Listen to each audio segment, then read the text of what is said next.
사랑하는 여러분 안녕하세요. 고린도전서 5번째 강의 시간입니다. 고린도교회 우리의 거울 강의를 지금까지 신청해 주신 여러분 감사를 드립니다. 현재 이 강의는 이 책별 성경 공부는 한 100여 분의 우리 성도님들, 교우님들이 신청해서 영상을 시청해 주고 계십니다.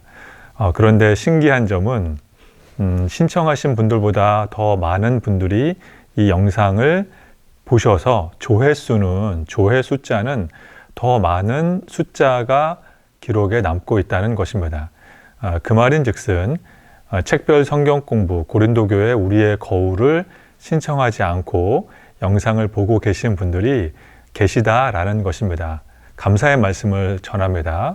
그러나 사랑하는 여러분, 가능하시다면 이 책별 성경 공부를 신청해 주셔서 이 영상 강의를 들으시기를 권면의 말씀을 드립니다. 이 영상 강의를 신청하셔서 영상 수업을 받으시면 나중에 수료자 명단에도 포함이 되시고 교회에서 제공하는 학점도 받으실 수 있습니다. 그래서 이 강의를 들으시고 은혜 받으셔서 주변 분들에게 영상을 공유해 주시는 것도 참 감사합니다만 이 영상을, 이 책별 성경 공부를 신청해 주셔서 이 영상을 끝까지 완주해 주시기를 바랍니다.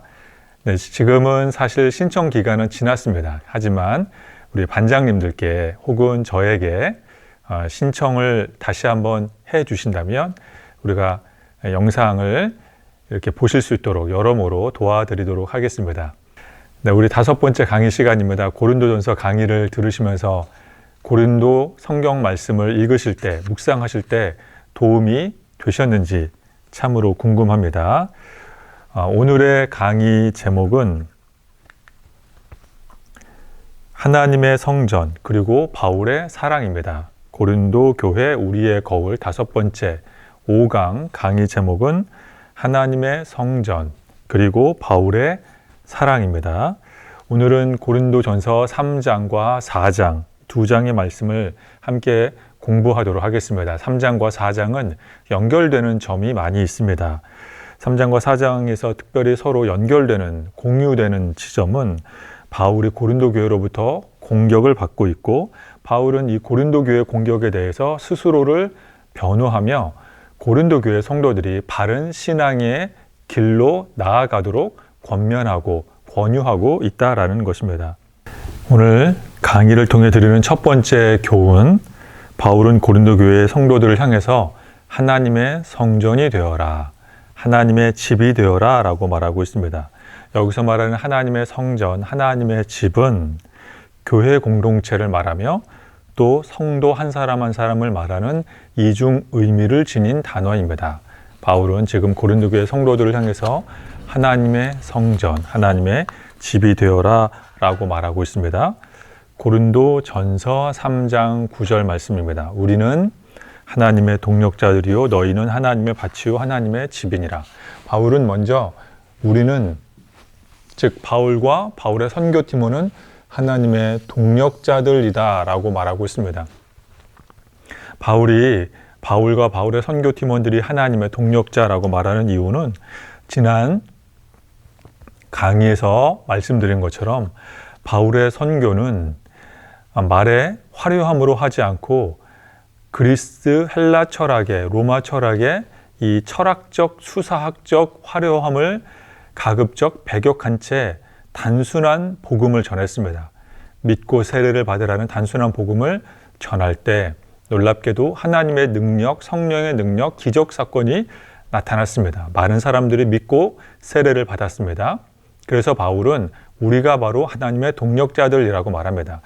우리에게 하나님의 지혜가 있다라고 말합니다. 하늘의 지혜가 있다. 왜냐하면 우리가 복음 전할 때마다 하나님의 능력이 나타났기 때문이다. 우리는 하나님의 동력자들이라고 말합니다. 그리고 이제 바울은 고린도 교회 성도들에게 너희는 하나님의 집이다. 너희는 하나님의 성전이다 라고 말합니다. 그런데 하나님의 집, 하나님의 성전으로 부름받은 고린도 교회 성도들이 그렇게 살고 있지 못하다라는 것입니다. 그래서 바울은 고린도전서 4장 6절에 보면 너희는 나를 본받으라 라고 말할 정도입니다. 바울이 고린도 교회 교인들을 향해 나를 본받으라 라고 말하는 것은 바울의 교만해서가 아닙니다. 바울이 하나님의 동력자들이고 사실 먼저 바울이 하나님의 집이 됐기 때문에 하나님의 성전이기 때문에 하나님의 성전으로서 너희는 나를 본받으라 라고 말하고 있습니다. 그런데 바울은 이 3장 9절에서 말하는 하나님의 동력자와는 반대되는 개념의 단어를 3장 1절에서 말하고 있습니다. 바로 육신에 속한 자입니다. 육신에 속한 자. 이 육신에 속한 자가 누구이냐면 바로 지금 이 편지를 읽고 있는 고린도 교회 성도들을 말합니다. 이 육신에 속한 자들의 특징은 그리스도 안에서 어린아이와 같은 상태입니다. 즉 하나님의 집으로서 하나님의 성전답게 성장해야 하는데 고린도 교회 성도들은 육신에 속하여 어린아이처럼 성장이 더디고 있다라는 것입니다. 왜 고린도 교회 성도들이 지금 육신에 속한 자가 될 수밖에 없느냐면 고린도 교회는 내부적으로 바울의 대적자들에게 영향을 받고 또 사도의 직분을 의심하는 사람들에게 영향을 받고 또 분파를 만드는 사람들에게 영향을 받고 이제 나중에 보면 거짓 교사들까지 수용하고 있기 때문입니다. 그러나 바울이 원하는 것은 이 고린도 교인들이 육신에 속해 있지 않고 이들에게 반대로 선한 영향을 미치기를 원했습니다. 바울은 이 분파를 만드는 사람들, 바울의 권위에 대적하는 사람들, 거짓 교사 등등 이 모든 사람들에게 선한 영향을 미치길 원했으나 반대로 거꾸로 고린도 교회 사람들은 이 악한 무리들에게 영향을 받아 육신에 속한 사람이 되었던 것입니다. 그래서 바울은 너희를 훈련시키는 것, 너희를 하나님의 집으로 양육하는 것이 내게는 너무나도 힘들고 벅찬 일이다 라고 말합니다. 고린도전서 3장 1절입니다. 고린도 교회 성도들 형제들아 내가 너희를 신령한 자들을 대하는 것처럼 말하기가 어렵구나. 하나님 나라 확장을 위해서 이제 힘들고 어려운 십자가와 같은 사역을 함께 나누어야 하는데 그것이 참으로 어렵다. 왜냐하면 너희는 육신에 속한 자, 어린아이 같은 심령의 사람들이기 때문이다. 바울이 말합니다. 내가 그래서 너희를 젖으로 먹이고 밥으로 먹이기는 참 어렵구나. 그래서 3절에 말합니다. 너희는 아직도 육신에 속한 자이고 너희 가운데 시기와 분쟁이 있다. 바울은 참 고린도 교회 너희 성도들을 하나님의 집으로 만드는 게 힘들다, 애먹고 있다 라고 말하고 있습니다. 그래서 우리가 하나님의 집으로 성장하기를 원하는 바울의 입장에 서서 이 하나님의 집이 무엇인지, 하나님의 성전이 무엇인지 살펴볼 필요가 있습니다. 이 하나님의 집이라고 하는 이 단어는 사실 신약의 용어가 아니라 구약의 용어입니다. 하나님의 집으로 성장해야 하는 고린도 교회 성도를 향한 이 하나님의 집, 하나님의 성전. 이 하나님의 집이라고 하는 것은 다윗 솔로몬 시대에 만들어진 용어입니다. 우리가 잘 알듯이 다윗은 이제 왕으로 등극한 이후에 이제 모든 주변의 이방 민족을 점령하고 이제 강력한 제국을 건설했습니다. 다윗은 왕궁에서 이제 다윗 스스로 호식하는데 하나님의 언약궤는 텐트 안에 머물러 있는 것이 마음이 아팠습니다. 그래서 하나님을 섬기는 언약궤가 이 법궤가 성막, 하나님의 텐트, 성막에 머물러 있는 것이 안타까워 하나님의 집, 하나님의 성전을 건축하고 싶은 꿈이 생겼습니다. 그래서 바울은 자신의 이 궁궐 선지자로 있는 나단 선지자를 불러서 하나님의 집을 건축하는 것에 대한 이 아이디어, 이 비전에 대한 의견을 묻고 이것이 옳은 것인지 아닌지, 그른 것인지 판단 여부를 문의합니다.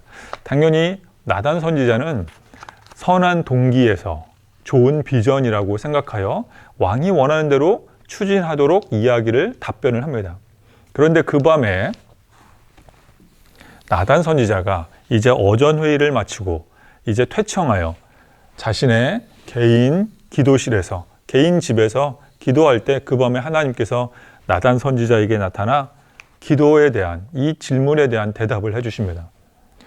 여호와의 말씀이 나단 선지자에게 임하여 이르시되 사무엘하 7장 5절 말씀 가서 내 종 다윗에게 말하기를 여호와께서 이와 같이 말씀하시되 내가 나를 위하여 여기서 말하는 너는 다윗입니다.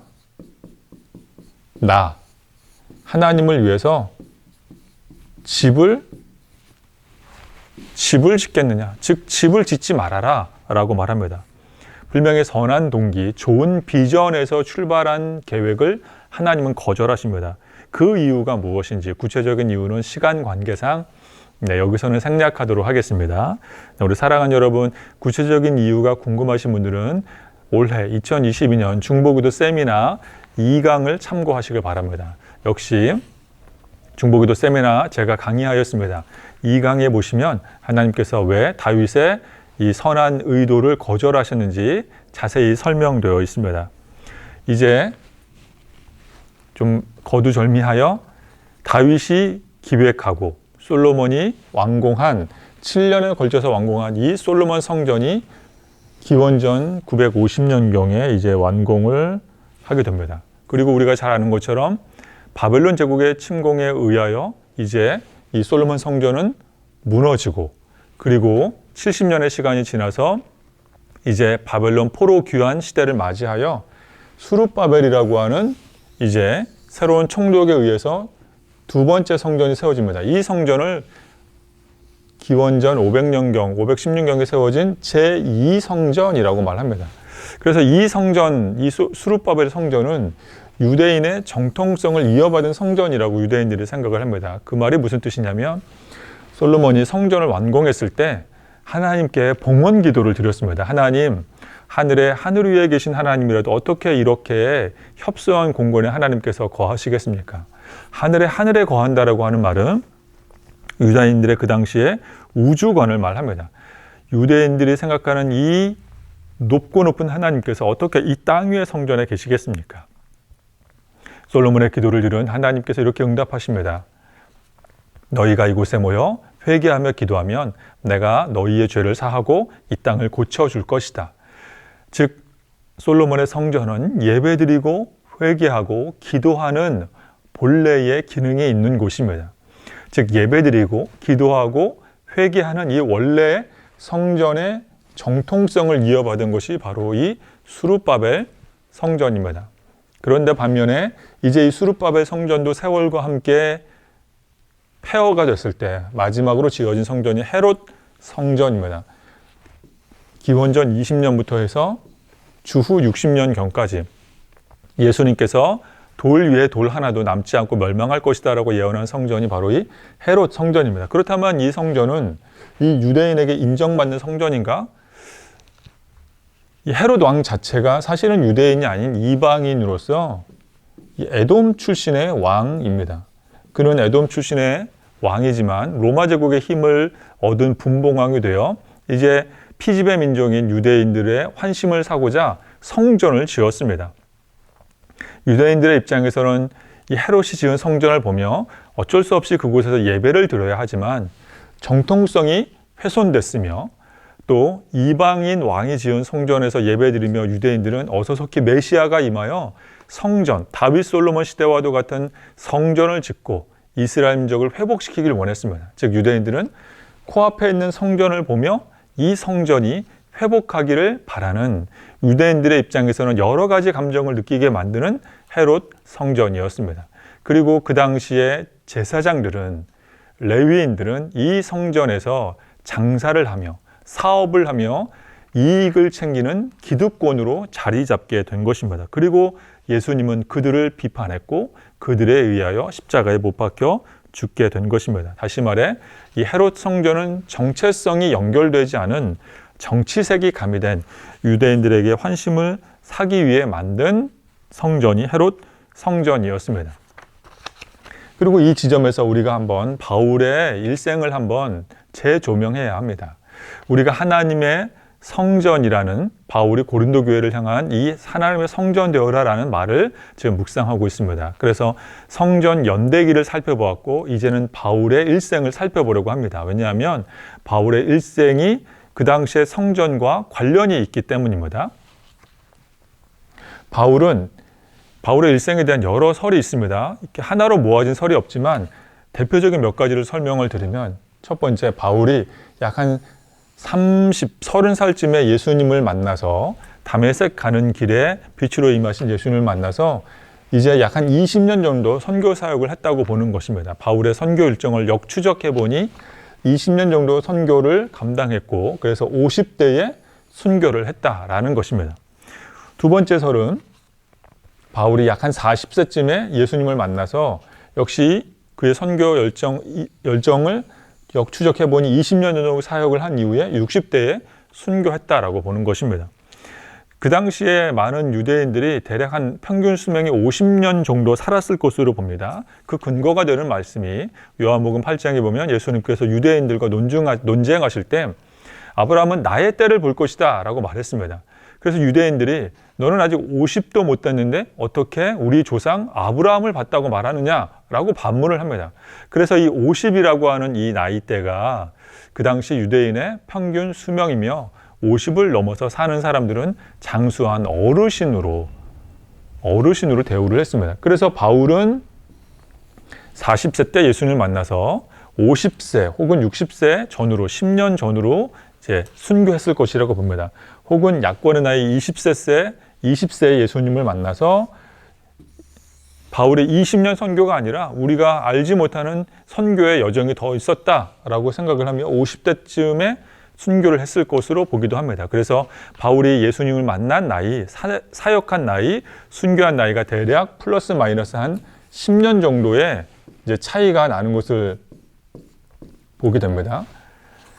즉 어찌됐든 바울이 약 한 50세에서 60세 사이에 순교하기 전까지 바울이 마주했던 성전은 제1차 솔로몬 성전도 아닙니다. 파괴되었습니다.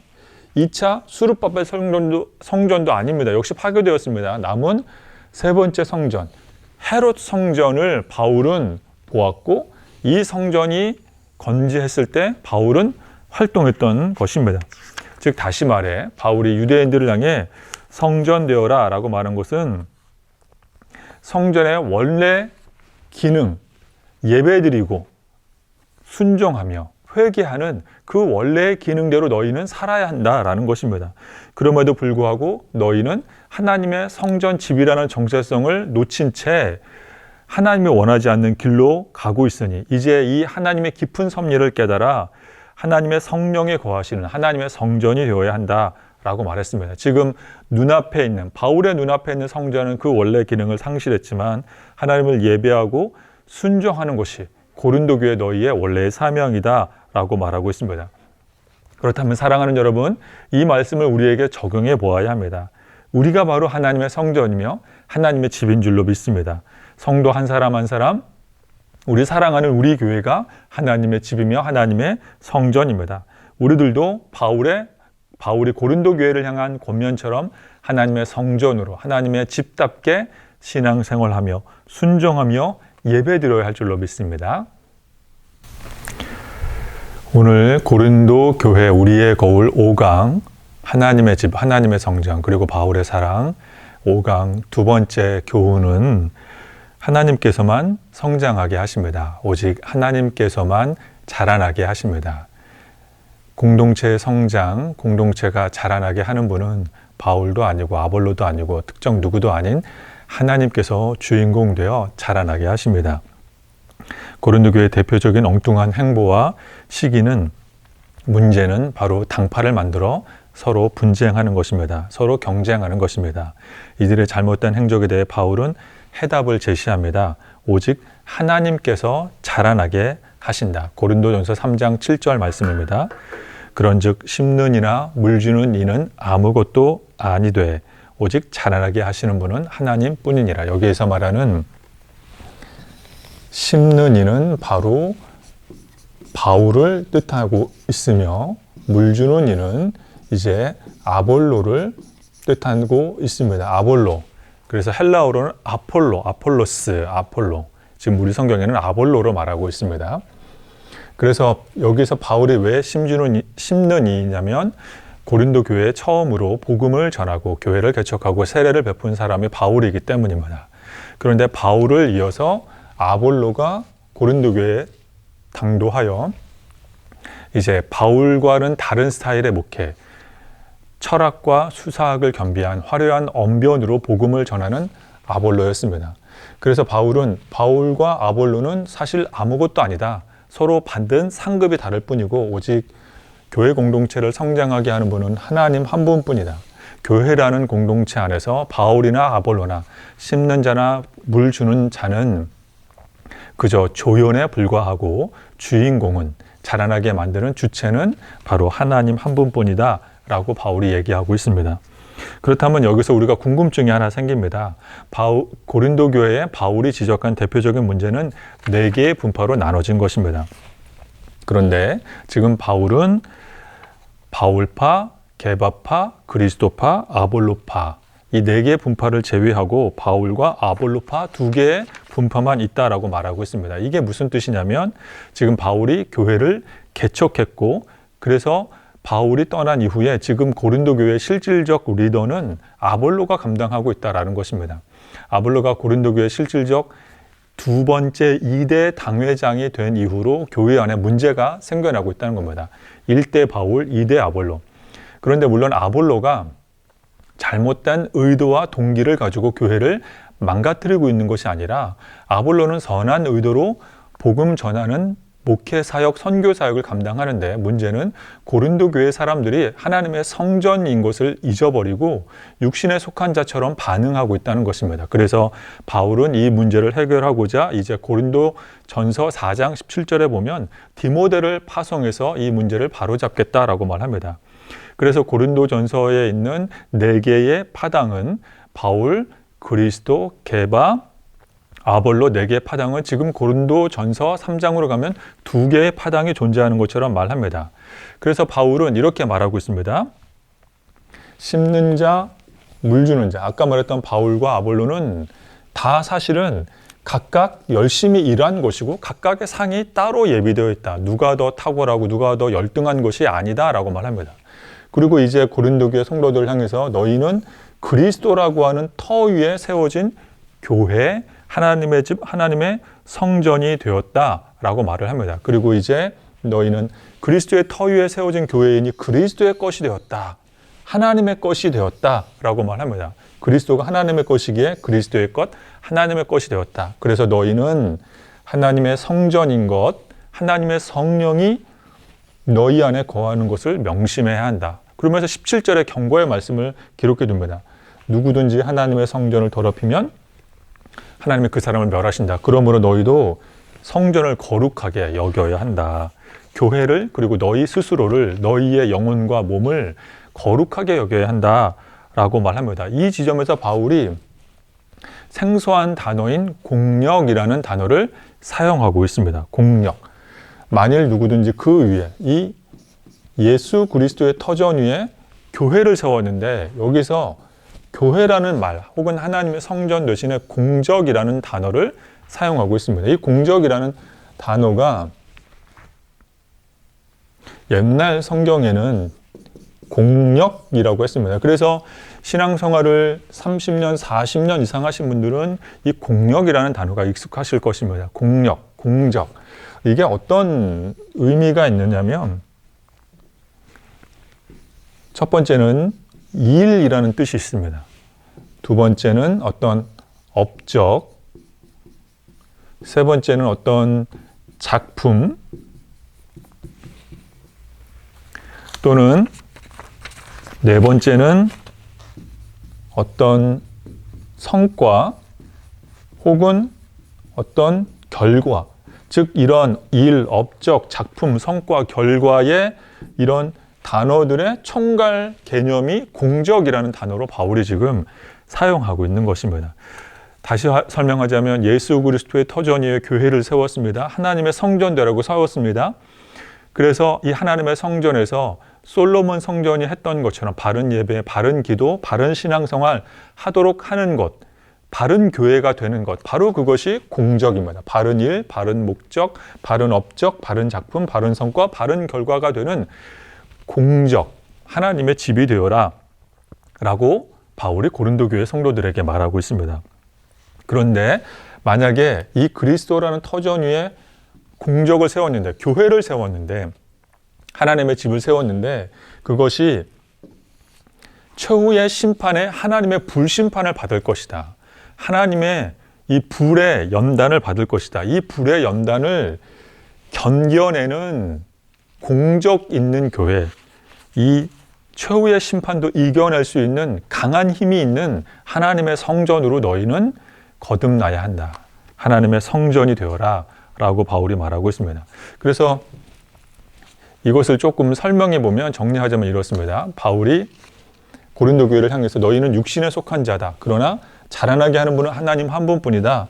고린도 교회는 하나님의 성전이 되어야 한다. 그리스도라고 하는 터전 위에 이제 한 벽돌 한 벽돌 한 벽돌을 쌓아서 하나님의 성전으로 너희는 성장해야 한다. 자라나게 하는 분은 오직 하나님 한 분밖에 없다. 그래서 이제 함께 교회로, 하나님의 집으로 이렇게 너희는 성장해 나가야 한다라고 바울이 말하고 있습니다. 다시 한번 설명드리자면, 바울은 우리는 하나님의 동력자들이다 라고 말하고 있습니다. 그리고 고린도 교회가 하나님의 집이 되어라, 하나님의 성전이 되어라 라고 말하고 있습니다. 하나님의 성전 되어라. 그런데 지금 현재 고린도 교회의 영적 현주소는 육에 속한 자, 어린아이 같습니다.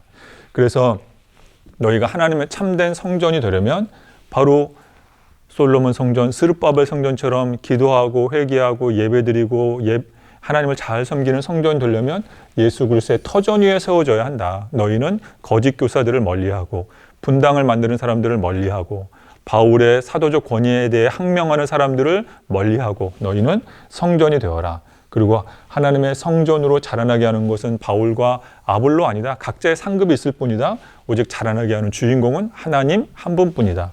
그리고 그리스도의 터전 위에 세워진 교회는, 공력을 갖춘 교회는 최후의 심판에도, 하나님의 불심판에도, 어떠한 시련이 와도, 어떠한 박해가 와도 사라지지 않는다. 공력이 있는 교회, 하나님의 교회로 성장해라 라고 바울이 지금 고린도전서 3장을 통하여 고린도 교회 교우들을 권면하고 있습니다.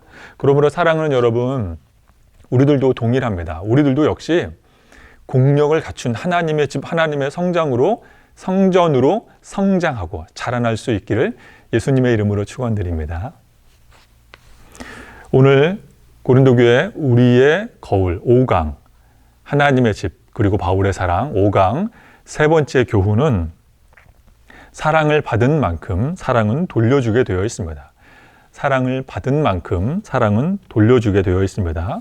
지금 고린도 교회 성도들은 바울의 사도 권한을 의심하며 비난합니다. 안타깝게도 바울은 본인이 개척한 교회로부터 비난을 받고 스스로를 변호하며 스스로의 사도 권위를 지켜내야 하는 위기 가운데 처해 있습니다. 안타까운 바울의 모습을 보게 됩니다. 그래서 바울은 고린도 교회를 향해서 이런 편지를 썼습니다. 고린도전서 4장 1절 말씀.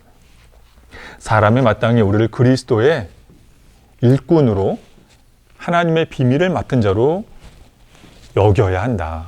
즉 고린도 교회 사람들아, 너희는 우리를 하찮게 여기지 말아라. 우리는 하나님의 비밀을 맡은 사람, 하나님의 청지기, 하나님의 일꾼으로 여겨야 한다. 우리는 1강부터 고린도 교회 안에 4개의 분파로 나눠져 있는 핵분열되듯이 4분의 1 쪼개지는 고린도 교회의 이야기를, 현주소를 이미 들었습니다. 그리고 고린도전서 1장 26절에 의하면 고린도 교회 구성원들은 3가지의 특징이 있습니다. 지혜로운 사람이 없고, 문벌 좋은 사람이 없고, 능한 사람이 없습니다. 이 3가지의 특징을 가진 사람들은 바울을 만나서 복음을 듣고 세례를 받고 교회를 세웠습니다. 이제 하나님을 믿는 하나님의 사람들이 되었습니다. 하나님의 성전으로 자라가야 했습니다. 그러나 그들은 바울이 떠난 지 1, 2년 안에 바울이 정말 예수님의 사도가 맞는가? 바울의 복음이 참 복음이 맞는가? 회의에 빠졌습니다. 그들은 바울의 영적 권위를 의심하고 영적 권위를 뒤흔드는 사람들의 이야기에 귀 기울였습니다. 그래서 그런 그들을 향해서 바울은 이야기합니다. 우리는 하나님의 비밀을 맡은 사람으로 너희들은 믿어야 한다. 그래서 바울이 이렇게 말합니다. 고린도전서 4장 3절 이하의 말씀에 이렇게 말하고 있습니다. 하나님의 비밀을 맡은 나 바울은 너희를 내가 너에게 판단받을 만한 그런 존재가 아니다. 나는 작은 일이라도 너희에게 판단받지 않을 것이다. 5절에 나를 판단하실 분은 판단하지 말아라. 나를 판단하실 분은 오직 하나님 한 분인데 오히려 하나님으로부터 나는 그때 판단받는 날, 최후의 심판날 나는 오히려 하나님으로부터 칭찬받을 것이다. 4절 말씀에 내가 너희를 교회를 섬기고 교회를 개척할 때 스스로 자책할 만한 작은 일도 나는 깨달을 수 없다. 너희를 교회를 세우고 교회를 개척할 때 나는 떳떳하다 라고 말하고 있습니다. 반면에 바울이 고린도 교회 성도들을 향해서 이렇게 말하고 있습니다. 4장 7절 8절 말씀 누가 너희를 남달리 구별하느냐. 즉 바울이 너희는 스스로 특별하다라고 여기며 구별하고 있다라고 말합니다. 이 말인즉슨 이들이 바울의 권위에 대해서 의심하며 항명하고 있다는 것이고 바울의 권위, 교회의 권위에 대해서 불순종하고 있는 것입니다. 바울의 권위를 인정하지 않습니다. 바울에 대해서 불순종하고 있습니다. 그래서 이렇게 자기들을 특별하게 구별하는 것, 그들을 향해서 바울이 왕노릇하고 있다라고 말을 하고 있습니다. 너희가 이미 배부르며 풍성하며 우리가 없어도 너희는 이미 왕 되었구나. 만약에 너희가 왕노릇한다면 너희가 왕 될 때 우리도 너희처럼 옆에 껴서 같이 왕노릇 좀 해봤으면 좋겠다 라고 바울이 이야기를 하고 있습니다. 바울이 쓰라린 마음을 부여잡고 쓴웃음을 지으며 애통해하는 마음을 감추며 고린도 교회를 향해서 비판하고 있는 바울의 모습을 우리가 상상할 수 있습니다. 그래서 고린도 교회 성도들은 고린도전서 6장으로 넘어가면 그 교회 안에 성령의 은사가 많이 나타나는 것을 보게 됩니다. 성령의 은사도 나타났겠다. 바울도 부재 중이겠다. 바울 대신에 바울의 권위를 의심하는 사람들이 다수가 생겨났겠다. 그들은 바울을 의심하며 바울은 사도가 아닐 거야 라고 말하며 바울 대신에 우리가 스스로 특별하다. 이제 어떤 교회의 권위, 바울의 권위, 바울의 가르침 우리는 뛰어넘을 수 있다라고 방종하며 교만하며 의심하며 분열하였던 것입니다. 왜 이들이 이렇게 교만할 수밖에 없었는가? 바울이 그 원인을 한마디로 이렇게 말하고 있습니다. 고린도전서 4장 6절 말씀입니다. 형제들아 내가 너희를 위하여 이 일에 나와 아볼로를 들어서 본을 보였으니 이는 너희로 하여금 기록된 말씀 밖으로 넘어가지 말라 한 것을. 즉 그들이 이렇게 교만했던 이유는 원인은 한 가지입니다. 기록된 말씀의 권위 밖으로 넘어가려 했기 때문입니다. 그들은 이제 성령의 은사에 취하여 바울의 권위를 넘어서서 완벽한 자유를 누리고 있다고 생각을 했습니다. 그들은 그리스의 헬라, 로마의 그 방종한 문화를 그대로 교회 안에 끌고 와서 성경의 통제, 말씀의 권위도 우리를 제약할 수 없다라고 생각을 했습니다. 그래서 그들을 향해서 바울은 기록된 말씀의 권위 밖으로 넘어가지 말라라고 경고를 합니다.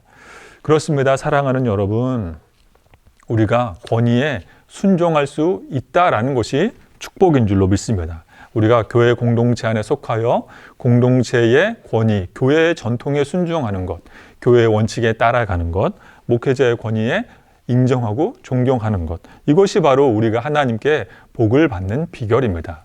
우리가 교회 공동체라고 하는 큰 날개 그늘 아래 쉬며 그 안에서 말씀이 주는, 예배가 주는 평안과 은혜를 누리고 기도를 통해 하나님께 응답받는 것, 우리가 이 순종하는 것이 축복인 줄로 믿습니다. 순종은 축복의 통로입니다. 그런데 고린도 교회는 바울의 권위, 말씀의 권위를 거부하며 넘어서려 하고 있습니다. 그래서 바울이 그럼에도 불구하고 자신의 영적 권위를 뒤흔드는 고린도 교회의 모습을 그럼에도 불구하고 끝까지 사랑하는 바울의 모습을 보게 됩니다. 그럼에도 상처투성이의 교회, 항명하는 교회이지만 바울은 끝까지 이 고린도 교회를 붙들고 사랑하고 있습니다. 고린도전서 16장에 잘 나와 있습니다. 16장에 보면 이제 고린도전서 마지막 장에서 바울이 내가 마게도냐를 지날 때 너희에게 가리라라고 말합니다. 이미 말씀드린 것처럼 고린도전서는 바울이 3차 전도 여행 중 에베소 교회에 머물러 있을 때 쓴 편지입니다. 즉 바울이 이제 마게도냐를 지나서 이제 너희에게 갈 텐데 7절에 이렇게 말합니다. 지나가는 길에 너희를 보기를 원하지 않는다. 잠깐 들르는 것이 아니라 주님께서만 허락하신다면 얼마 동안 너희와 체류하며 함께 동고동락하며 꽤 많은 시간을 너희에게 다시 재투자하며 너희의 신앙이 정상궤도에 오르도록 힘써 돕겠다라는 바울의 선한 뜻을 바울이 밝히고 있습니다. 게다가 그뿐만이 아니라 4장 17절에 보면 디모데까지 나를 대신에 먼저 파송하겠다라고 말하고 있습니다. 바울은 자신을 향해 칼날을 내세우고 자신의 등 뒤에 시퍼런 대못을 꽂고 있는 고린도 교회를 끝까지 사랑하고 있습니다. 제가 만약에 바울이라고 한다면 저는 고린도 교회를 향한 사랑을 진작에 내려놓았을 것입니다. 저는 저에 대해서 이렇게 바울처럼 크게 의심하며 이렇게 큰 실망을 안기는 교회를 만났다면 저는 애정과 사랑을 이미 포기했을지도 모릅니다. 저라면 그랬을 것 같습니다. 목회자로서 고린도 교회와도 같은 스타일의 교회에서 목회를 한다면 최악의 목회일 것이고 저는 이미 여러 차례 번아웃되어 병원에 입원하거나 쓰러지거나 했을 것입니다. 고린도 교회 같은 교회는 피하고 싶은 임지 유형의 교회입니다. 그런데 지금 바울은 고린도 교회를 끝까지 사랑하고 있습니다. 1년 6개월 동안 물심양면으로 세워주고 이제는 떠났을 때에도 여러 편의 편지를 발송하고 고린도 교회가 지향해야 하는 하나님의 집이 되라는 목표점을 제시해주고 등 뒤에서 칼을 꽂는 이 배은망덕한 교회를 바울은 언제 그랬냐는 듯이 보듬어주고 감싸 안아주고 사랑해 주려 합니다. 왜 이렇게 바울은 교회를 향한 큰 사랑을 보이는지 우리가 한번 묵상하고 살펴보아야 합니다. 왜 이렇게 바울은 교회를 끝까지 사랑할까요? 이유는 간단합니다. 성경에 그 해답이 있습니다. 사도행전 9장에서 바울은 이미 큰 사랑을 체험했기 때문입니다. 우리가 잘 알듯이 바울은 사도행전 9장에서 두 손에 교회 다니는 성도들을 붙잡기 위해서 의기양양하게 공문을 붙들고 다메섹으로 가고 있습니다. 그때 예수님께서 빛으로 나타나서 사울에게 이렇게 말하십니다. 말씀하십니다. 사울아 사울아 내가 어찌하여 나를 박해하느냐.